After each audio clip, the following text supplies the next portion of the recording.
For this assignment, we're going to use the Fire-Sled and talk about the motivation required to create the Fire-Sled itself and to complete the assignment. So for the Fire-Sled, the sled itself is your fireboard. That's where the ember is going to collect.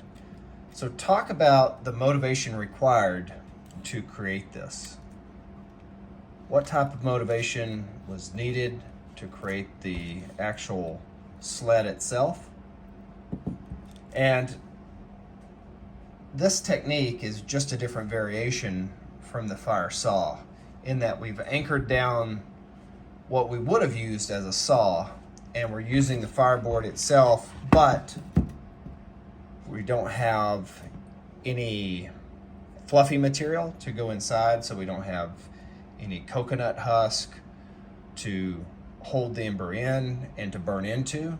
Because we're using agave, we're using more of a funnel, and as that ember builds, or the ember dust builds, it's going to catch the walls of this agave on fire. Here you can see where an ember took off and was really hard to put out because this is such a good ember extender.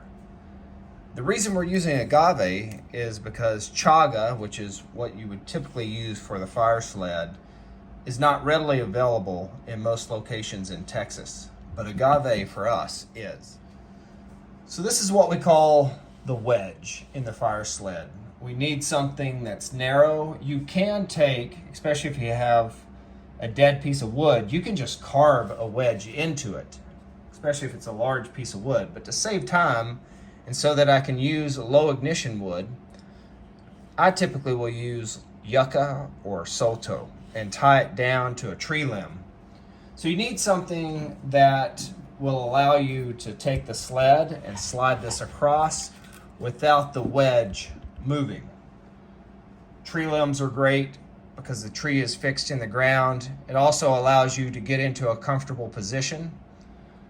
If there are multiple people in a team, you could have one person just hold the wedge down while the other person slides it across. But you need to make sure that the wedge is big enough to elevate the sled off the ground. What was some internal motivation that helped you create this?